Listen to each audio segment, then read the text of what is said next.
There's this show called Dr. Pimple Popper. That's a real thing you can watch on TV now. And those of you who don't know what Dr. Pimple Popper is, I'm going to pop your ignorance.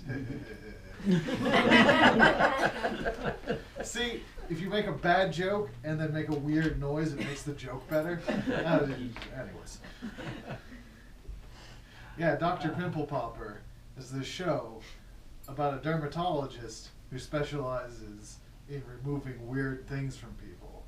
So she does pimples, she does cysts, she did a botfly once, which is a kind of insect that lives inside of you. That's a real thing. And it's, you know, I'm of two minds about this show. On the one hand, I really do see the appeal. Because if you ever popped your own pimples, you know how satisfying it is. And she's really is. She's making people's lives better. This guy comes in with like this big strawberry nose, and then she takes a hot knife and carves a real nose out of it. Like that happened. That not making that happened. Anyways, but you know, it's really satisfying to, in a sort of intellectual capacity, to pop pimples. You know, we can all understand the appeal. But on the other hand, doesn't it just feel like a sign of the apocalypse? You know? Doesn't it just sort of feel like something you'd see during the end times? Like one day she's gonna take a botfly out of someone and it's gonna have a human face on it. That's a Book of Revelation joke for everybody out there. Fifth trumpet. I thought it was the fifth seal, but it turns out it was there's 7 trumpets and 7 seals with it. John the Revelator, whatever.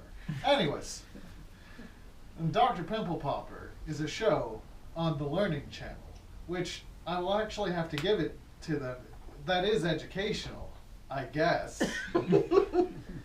But I don't know, Hunter, our youngest person here, probably doesn't remember this, but there used to be actual educational programming on television. Like, you can tune on to the Discovery Channel and you could learn something. Ancient aliens. Shut up.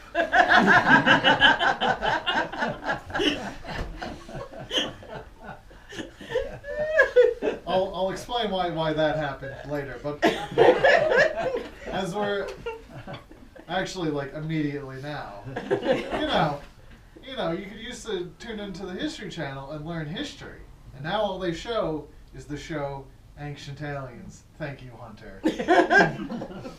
The rest of this bit is just all about ancient aliens.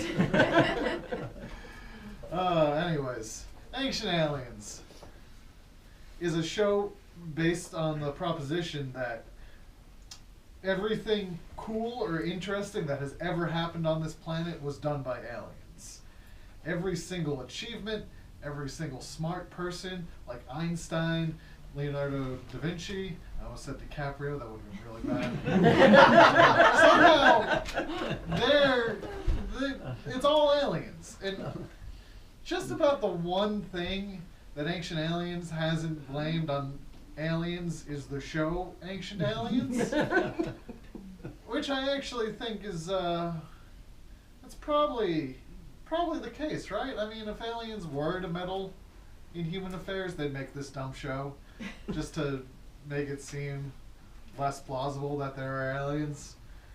They did an entire episode on crop circles. 45 minutes of people earnestly explaining how crop circles are a phenomenon and how they might be caused by aliens. You can go on YouTube and find out how to make a crop circle yourself.